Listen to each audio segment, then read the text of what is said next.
I'm live! Hello, everyone. I just kind of last minute decided to jump on. I am going to come back and do another live session on Saturday. I figured kind of Saturday morning live was the way to go. And on that one, on Saturday, I'm going to talk about a question that came up on the first YouTube live that I did last week. And that is about what to do if your parents or your family doesn't support you in your pursuits. If you're going after an acting career and your family doesn't support you. So we're going to talk about that. That was a question that came in last time. But I wanted to jump on quickly. The last post that I put up, I think I called it the best free acting lesson ever. Yeah, the best free acting lesson ever. I wanted to address a question that came up about that because it was a good one. And the question specifically was from AIB Films, asking if you have to rehearse everything first, and then at the time of performing, go for the opposite. So just a quick recap, what we were talking about is a tool that you can use to really set yourself up in a scene. So you're going to want to think about preparing for the opposite thing that what you're walking into. So the example I used in the blog last on Tuesday was if you're walking in to the scene, right, and you are going to, you're going to expect to find the love of your life kissing someone else. The trap, and what happens a lot, is actors prepare. They get really worried about the big emotional scene that they have to have. So they you're welcome for this live. So you get caught up in trying to prepare for the emotion, right? Because a lot of actors get worried about, like, oh God, I've got to come in and I've got to cry, or I've got to have this big angry scene, and they know that's coming. So before, they're waiting in the wings. If you're doing a show or if you're about to do your take on set, you're preparing with that sadness, with that whatever, trying to make sure you're going to be able to hit it. But the problem with that is that you're going to come in expecting it. And then when the reveal happens in the scene, you're not going to have anywhere to go. So I talk about this, and I give a really good example of this in the last blog post. So if you haven't watched that one yet, look for the best free acting lesson ever to avoid ruining the scene. That's what it's called now anyway. Sometimes I change the names of posts. So go back and watch that. But I wanted to say that also on my blog, I have a post that I never did a video for that's called, I think, just creating a moment before. It's creating a powerful moment before in acting. And it's on teenactorslab.com. So make sure you visit that and you can read the post. But so expecting the opposite goes right along with creating a moment before. So a moment before is something that you need to do to make sure that you're not caught as an actor just entering the scene, right? Here he enters. What are you entering with? Where are you coming from? Where have you just come from, right? We have a life before we enter the world, and it's really important to not start off with a lie, right? To come in from some place. And a really great trick for coming up with a great way to enter the scene is preparing for the opposite. And you can build that into where you've just come from, right? So there was an example I think that I used in this blog about, so there's part 2 of this, which I'm glad I looked at this because I wanted to remember. So you can think about preparing for the opposite into your moment before. When you're coming up with the moment before, you want to do something that can really intensify the obstacle that your character is facing, right? So this is the example I used on the blog, that your best friend maybe is about to confront you for a lie you told, right? So your objective, maybe the thing you want in that scene is is you're going to try to maintain the lie because you're trying to protect someone. So the obstacle that you have might be the big love you have of this friendship. So what could you do? What could you do to intensify that obstacle, right? So actually, you could use this same scenario we were just talking about. So you're entering the scene and you're going to expect to find the love of your life right there, right? And they're going to be kissing someone else. You know that.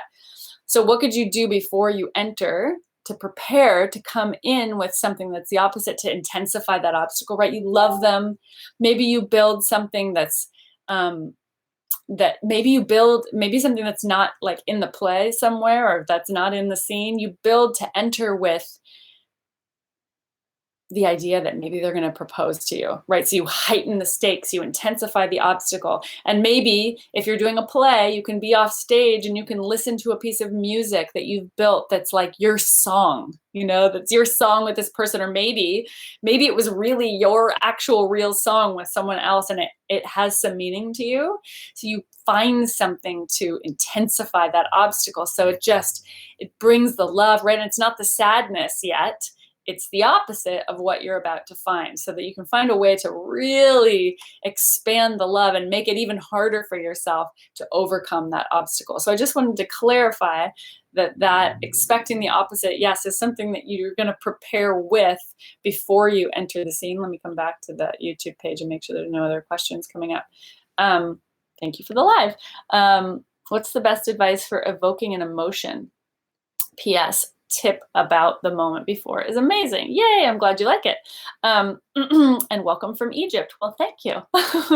I've never been to Egypt, but I would love to go. Maybe I'll get to go teach there one day.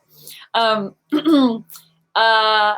is a great question, and I'm going to write it down so that I can do another stream about it, because that's a big one. we could dive into that for a while. In fact, it could be like a month-long series, because there's so much. But it's a great question. So let me know if anybody has any other questions about the moment before. And if you haven't been to teenactorslab.com yet, you can go there and search for the post about moment before, just to make sure you don't miss anything there. There's a lot of things you can do to. You also have to think about one more thing before I forget, is when it comes to moment before, you're going to build something based on what's happening in the scene, right? So it has to be really specific to whatever's going on. So you have to know, what do I need to be? Is it freezing, right? So more about the moment before, right? So have I even if you're walking into a warm room, right? It's winter in New York and the radiator's on to the room you're walking into. It might be hot in there, but have you just come from trudging 5 blocks in the snow? So you have to bring that in with you. It gets forgotten all the time because actors have so many things on their mind. They're thinking 3 pages ahead, right? They're thinking about all this stuff, and it's so easy to forget about right now. What are the realities? Do I have to pee? Right? Am I hungry? What's the temperature? What's the smells? What am I entering with? Right? Do I have something else on my mind? Is there something I'm going to come in and I'm going to ask a question, but then I don't get to ask that question because something else happened. So just make sure that whatever it is, it makes sense for the world of the play, as well as losing my voice. Wait, there's more questions coming in. This might be a silly question. No silly questions. But what's the best way to make things believable and not seem fake or seem like you're trying too hard? This is another very big question. I love these questions coming in, and this is good. I'm gonna log all of these, and we'll do more lives about them.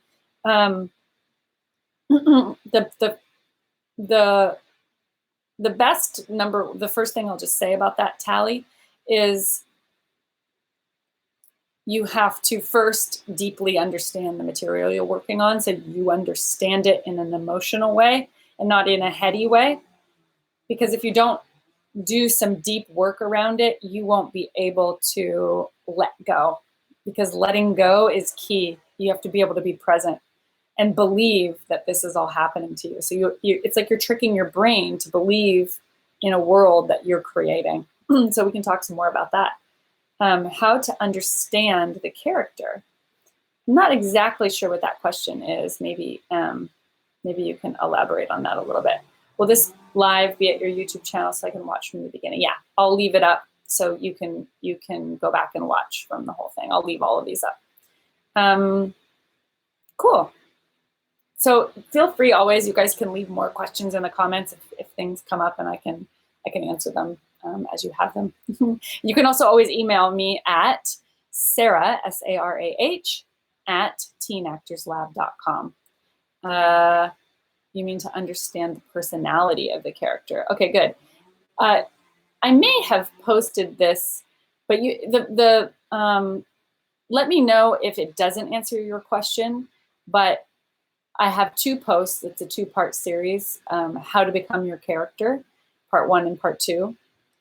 And I think that will answer your question. But again, step 1 is always deeply understanding what's there, what the writer wrote. And that's always going to be step 1.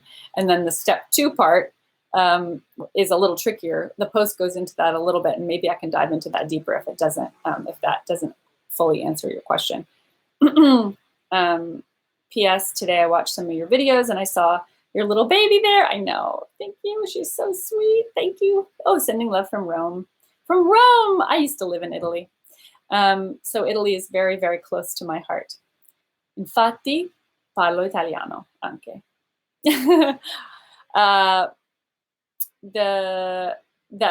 Probably the baby that was in the video is my now 4-year-old who was a baby and is no longer a baby, but I have another baby. So, but it's our last baby. So there will be no more babies. And this baby hasn't made it into the video, and she probably won't. All right. Thanks for tuning in, you guys. And keep sending me your questions so I can keep answering them. You can follow me if you're not already over there on Instagram. It's just instagram.com/teenactorslab. And we have the Facebook groups and the Facebook page, which is, I think most of those are linked up to the teenactorslab.com website. Bellissimo. All right, you guys, divertitevi. We'll talk to you soon. See ya.